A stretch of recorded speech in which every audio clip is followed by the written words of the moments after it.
15-15 लाख तुम्हारे जॉब में black money ला के मैं डालूंगा बोले, मिला 15 लाख। लेकिन फिर भी मोदी मोदी मोदी बोल, क्या है भाई, पैसे नहीं मिले फिर भी मोदी, नौकरी नहीं मिली फिर भी मोदी, किसानों की आमदनी डबल करूंगा ये बोले या नहीं बोले? फिर वो कहाँ है डबल आमदनी? क्या साहब हमको गालियां मत दो, हम तुम्हारे साथ है ना याद है। देखो भाई, जो नेक काम करता है उसको हम सपोर्ट करेंगे, लेकिन जो जनता का पैसा लूटता है उसको हम कभी बख्शेंगे नहीं, क्योंकि ये हमारे उसूलों का सवाल है। हमारे उसूलों को टिकाना लोगों के हित में है, लोगों के लिए हम ये काम करते हैं। हम किसी के खिलाफ नहीं, मोदी जी के खिलाफ नहीं, हम इंडिविजुअली अदानी के खिलाफ नहीं, हम और दूसरे जो भी मालिक है, 8-10 चैनल के मालिक, पेपर के मालिक, उनके व्यक्तिगत खिलाफ नहीं है, लेकिन जिस राह से वो चल रहे हैं, जिस रास्ते पे वो चल रहे हैं, उसके खिलाफ है। हम हमेशा जो कहते हैं वो काम करते आए हैं। नरेगा का मदद किसने किया?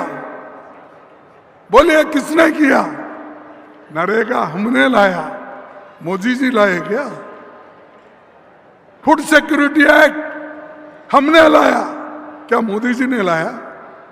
उन्होंने आप बोलते हैं बड़े बड़े बात, कहीं भी जाओ, मैं इस देश में गरीबों के लिए 80 करोड़ गरीबों को फ्री खाना दे रहा हूं।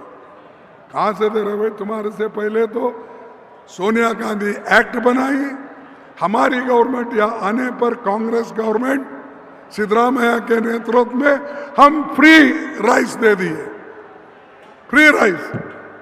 अरे जो हम काम करते वो भी मेरा, जो नेहरू जी की है वो भी मेरा, जो इंदिरा गांधी की ग्रीन रेवोल्यूशन वो भी मेरा, जो व्हाइट रेवोल्यूशन हुआ दूध का वो भी मेरा। अरे आप पैदा भी नहीं हुए थे उस वक्त पंडित जवाहरलाल नेहरू जी ने बड़े बड़े कारखाने बनाए, बड़े बड़े एम्स बनाए, इंजीनियरिंग कॉलेज बनाए, और आप उस पार्टी को गालियां देते हैं, उस नेता को गालियां देते हैं, इंदिरा गांधी को गालियां देते हैं, सोनिया गांधी को गालियां देते हैं और राहुल गांधी को गालियां देते हैं। अरे कांग्रेस कुछ भी नहीं, आप ही बोलते हो कांग्रेस जीरो है बोलते हो, फिर जीरो के पीछे क्यों लगे भाई? हमारे पास कुछ ताकत है, इसीलिए आप हमको डरते हैं। हमको डरने का सवाल क्या है कि कुछ ताकत हम रखते हैं, जनता हमारे साथ है, जनता अच्छे काम को हमको मजबूत बनाती है। लेकिन ये बीजेपी आरएसएस अपने उसूलों को लेकर फिर से इस देश में मनुवाद लाना, ये उनकी इच्छा है, इसको रोकना हमारी इच्छा है। हम चाहते हैं इस देश में बसवेश्वर के तत्व होंगे, हम चाहते हैं कि हमारे नारायण गुरु के तत्व आए, हम चाहते हैं जो इस देश में सब जात सब धर्म समान है, बाबा साहब अंबेडकर के जो संविधान है, संविधान के तहत चले, यह हम चाहते हैं। लेकिन वो नहीं चाहते, उनको ऐसा हो गया, अरे गरीब से गरीब आदमी, छोटे से छोटा आदमी चेयरमैन बन रहा, जिला परिषद मेंबर बन रहा, औरतें भी बन रहे, दलित लोग, पिछड़े लोग, ये सब बन रहे। हमारी हालत क्या, ये बड़े बड़े लोग सोच रहे हैं। बसवण्णा का तो ये तत्व है कि बसवेश्वर ने ये कहा, भाई आपके पास सब कुछ जो है वो दे दो दूसरों को, दूसरों की भलाई करो। अगर उन बसवेश्वर के घर में चोर भी आया तो उन्होंने कहा, अरे भाई चोर आया उसको वापिस मत भेजो, तुम्हारे घर में जो कुछ है उसको दे दो। उन्होंने अपने पत्नी को कहा, घर के अंदर का सामान चोरों को दिए।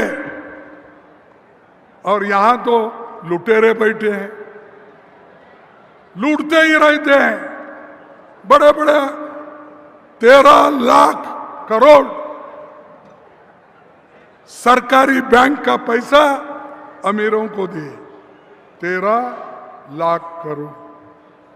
गरीब अगर 20,000, 25,000, 10,000 बैंक से लोन लेता है तो उसका घर, उसका खेत ऑक्शन होता है।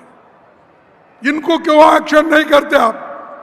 इनको क्यों पकड़ के जेल में नहीं डालते? 13 लाख करोड़ लिए माफ। ऐसा कोई गरीब किसान को माफी किया? और इलेक्शन से पहले तो बोलते ही है, मोदी जी क्या बोले?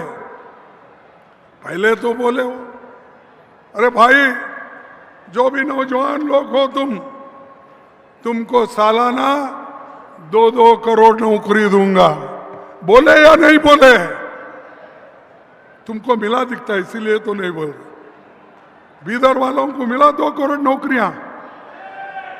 नहीं, आप इतने खामोश है तो मैं समझ सकता हूं तुम लोगों को मिला। मोदी खुद आकर आपको दिया होगा अपॉइंटमेंट ऑर्डर।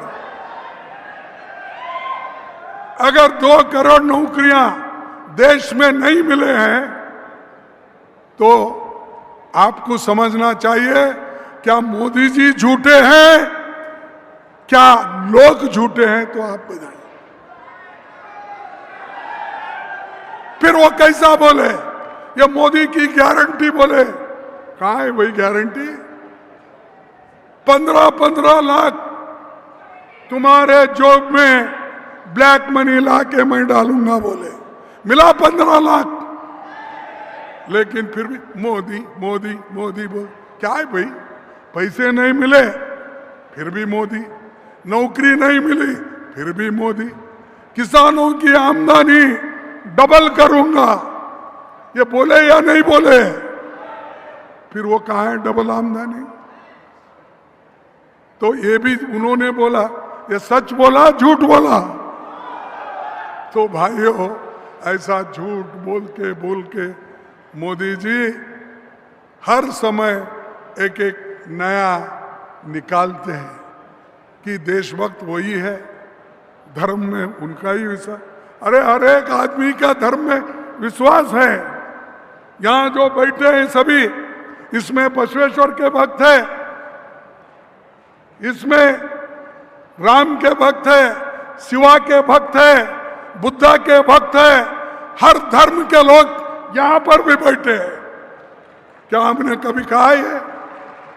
अरे धर्म तुम्हारे लिए घर में रहता है, वो पॉलिटिक्स में क्यों आता भाई? हम एक ही अलग अलग जाति के लोग, अलग अलग धर्म के लोग होते हुए भी हम एक ही पार्टी में हैं। इसीलिए है कि हम सब मिलके एक उसूलों पे चलने वाले हैं, इसलिए है। लेकिन यहां मोदी जी लोगों को तोड़ते हैं, धर्म को तोड़ते हैं, जनता को डिवाइड करते हैं।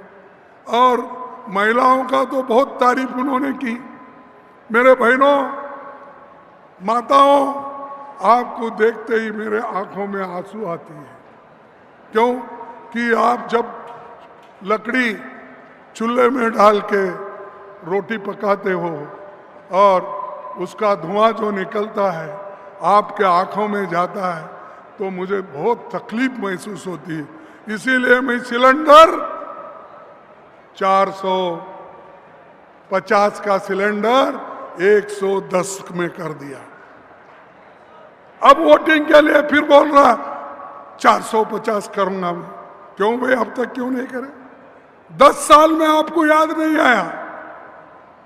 पेट्रोल महंगा, डीजल महंगा, ऑयल महंगा, दाल महंगी, हर चीज महंगी महंगी महंगी महंगी। लेकिन फिर भी आप लोगों को उठना है और आपका कुव्वत लगाना है। इस बार मोदी को अधिकार से, सत्ता से बाहर करना है। ये अपने लिए नहीं है, ये देश के लिए बोल रहा हूं, संविधान बचाने के लिए बोल रहा हूं, लोकतंत्र बचाने के लिए बोल रहा हूं, मैं अपने लिए नहीं। हो गया, हम तो 53 साल अधिकार में ही थे, एक दिन भी ऐसा नहीं गया मेरा जो पावर नहीं मिला। ये लोगों की आशीर्वाद और हमने जो करते हुए आया काम, उसके लिए। लेकिन आगे के पीढ़ी को हम बचाना है, उनको नौकरी में रखना है, वो सब हमको करना पड़ेगा। देश में 30 लाख सरकारी नौकरी है, मोदी जी क्यों नहीं भर्ती कर रहे? इसलिए भर्ती नहीं कर रहे कि 50% नौकरी गरीबों के बच्चों को जाएंगे, दलितों के बच्चों को जाएंगे, पिछड़े वालों को जाएंगे। इसीलिए उन्होंने ये सब रिक्रूटमेंट बंद किया। ಇವತ್ತು ಹೆಣ್ಣು ಮಕ್ಕಳ ಬಗ್ಗೆ ಬಹಳ ಹೇಳ್ತಾರೆ. ಹೆಣ್ಣು ಮಕ್ಕಳಿಗೆ ವೋಟಿನ ಅಧಿಕಾರ ಕೊಟ್ಟಿದ್ದು ಯಾರು ಹೇಳಿ ನೀವು? ಸ್ವಾತಂತ್ರ್ಯ ಪೂರ್ವದಲ್ಲಿ ಇಲ್ಲೇ ಆಗಲಿ ಎಲ್ಲೇ ಆಗಲಿ ಇಡೀ ಇಂಡಿಯಾದಲ್ಲೇ, ಭಾರತ ದೇಶದಲ್ಲೇ ಹೆಣ್ಣು ಮಕ್ಕಳಿಗೆ ವೋಟಿನ ಅಧಿಕಾರ ಇತ್ತ? ಅದು ಡಾಕ್ಟರ್ ಬಾಬಾ ಸಾಹೇಬ್ ಅಂಬೇಡ್ಕರ್ ಅವರು ಸಂವಿಧಾನದಲ್ಲಿ, ಪಂಡಿತ್ ಜವಾಹರ್ಲಾಲ್ ನೆಹರು ಅವರು ಎಲ್ಲ ಸೇರಿ ಅಡಲ್ಟ್ ಫ್ರೆಂಚೈಸ್ ತರಬೇಕು. ಯಾರೇ ಇರಲಿ, ಅವರಿಗೆ 21 ವರ್ಷ ವಯಸ್ಸಾದರೆ ಅವರೆಲ್ಲರಿಗೂ ವೋಟಿನ ಅಧಿಕಾರ. ಹೆಣ್ಣಿರಲಿ, ಗಂಡಿರಲಿ, ರೈತಿರಲಿ, ಕೂಲಿ ಕೆಲಸ ಮಾಡೋವಿರಲಿ, ಯಾರೇ ಇದ್ರೂ ಕೂಡ ಅವರಿಗೆ ವೋಟಿನ ಅಧಿಕಾರ. ಹೆಣ್ಣು ಮಕ್ಕಳಿಗೆ ಹೊರದೇಶನಾಗ, ಅಮೇರಿಕಾದಾಗ ಇರಲಿಲ್ಲ, ಆಸ್ಟ್ರೇಲಿಯಾದಾಗ ಇರಲಿಲ್ಲ ವೋಟಿನ ಅಧಿಕಾರ, ಇಂಗ್ಲೆಂಡ್ನಾಗ ಇರಲಿಲ್ಲ, ಫ್ರಾನ್ಸ್ನಾಗ ಇರಲಿಲ್ಲ. ವೋಟಿನ ಅಧಿಕಾರ ಅವರಿಗೆಲ್ಲ ಸಿಕ್ಕಿದ್ದು ಪ್ರಜಾಪ್ರಭುತ್ವ ಬಂದ ಮೇಲೆ 100 ವರ್ಷ, 200 ವರ್ಷ, 300 ವರ್ಷ ಆದಮೇಲೆ ಸಿಕ್ಕಿದ್ದು. ನಮಗೆ ಅಧಿಕಾರ ಬಂದಿದ್ದು, ನಮ್ಮ ತಾಯಿಂದರಿಗೆ ಅಧಿಕಾರ ಬಂದಿದ್ದು ಬಾಬಾ ಸಾಹೇಬ್ ಅಂಬೇಡ್ಕರ್ ಅವರು 26 ಜನವರಿ 1950ಗೆ ಏನು ಇಂಪ್ಲಿಮೆಂಟ್ ಮಾಡಿದ್ರು, ಅದನ್ನು ಅನುಷ್ಠಾನದಲ್ಲಿ ತಂದರು. ಅದೇ ದಿವಸದಿಂದ ಹೆಣ್ಣು ಗಂಡು ಎಲ್ಲರಿಗೂ ಸರಿ ಸಮಾನವಾದಂಥ ವೋಟಿನ ಅಧಿಕಾರ ಕೊಟ್ಟರು. ಅದಕ್ಕಾಗಿ ಇವತ್ತು ನಾವು ಇಲ್ಲಿದ್ದೇವೆ. ಖಂಡ್ರೆ ಅವರಿದ್ದಾರೆ, ಈ ವೇದಿಕೆ ಮೇಲೆ ಕುಳಿತಂಥವ್ರು ಪಂಚಾಯತ್ ಮೆಂಬರ್ಸ್ ಇರ್ಬೋದು, ಇವರು ನಮ್ಮ ಮುನ್ಸಿಪಾಲ್ಟಿದವ್ರು ಇರ್ಬೋದು, ಯಾರೇ ಇರ್ಬೋದು. ಇವರೆಲ್ಲರಿಗೆ ಅಧಿಕಾರ ಸಿಕ್ಕಿದ್ದು ಕಾಂಗ್ರೆಸ್ ಪಾರ್ಟಿಯಿಂದ. ಆದರೆ ಮೋದಿಯವರು हमने किया, आप कुछ नहीं किए भाई। हमने जो स्कूल बनाए, हमने जो यूनिवर्सिटी बनाए, उस यूनिवर्सिटी में आप पढ़ के आए, आप कहां से बनाते?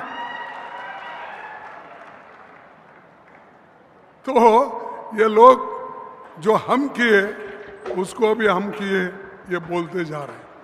तो इसीलिए मैं आप तमाम लोगों से, ಅದಕ್ಕೆ ನಿಮ್ಮೆಲ್ಲರಿಗೆ ನಾನು ಕೇಳ್ಕೊಳ್ತೇನೆ, ಈ ದೇಶದಲ್ಲಿ ನಾವು ಬದುಕಬೇಕು ಅಂದರೆ, ಬಾಳಬೇಕು ಅಂದರೆ ಪ್ರಜಾಪ್ರಭುತ್ವ ಉಳಿಸ್ಕೋಬೇಕು, ಸಂವಿಧಾನ ಉಳಿಸ್ಕೊಳ್ಬೇಕು, ಮತ್ತು ಎಲ್ಲರಿಗೆ ಸರಿಸಮಾನ ಹಕ್ಕು ಸಿಗ್ತಕ್ಕಂಥದ್ದು, ನ್ಯಾಯ ಸಿಗ್ತಕ್ಕಂಥದ್ದು ನಾವು ಕೆಲಸ ಮಾಡಬೇಕು. ಅದಕ್ಕಾಗಿ ರಾಹುಲ್ ಗಾಂಧಿಯವರು ಭಾರತ ಜೋಡೋ ನ್ಯಾಯ ಯಾತ್ರಾ ಅಂತ ಹೇಳಿ ಇದನ್ನು ಪ್ರಾರಂಭ ಮಾಡಿದ್ದು. ನಿಮ್ಮೆಲ್ಲರ ಸಹಕಾರ ಇರಲಿ, ನಿಮ್ಮೆಲ್ಲರ ಬೆಂಬಲ ಇರಲಿ. ಮತ್ತು ಇವತ್ತು ನನಗಿಲ್ಲಿ ಕರೆಸಿ ತಾವೇನು ಅಭಿನಂದಿಸಿದ್ದೀರಿ, ಅದಕ್ಕೆ ನಿಮ್ಮೆಲ್ಲರಿಗೆ ಇನ್ನೊಮ್ಮೆ ನಾನು ಧನ್ಯವಾದಗಳನ್ನು ಹೇಳಿ ನನ್ನ ಮಾತನ್ನು ಮುಗಿಸ್ತೇನೆ. ಜೈ ಹಿಂದ್, ಜೈ ಕನ್ನಡ.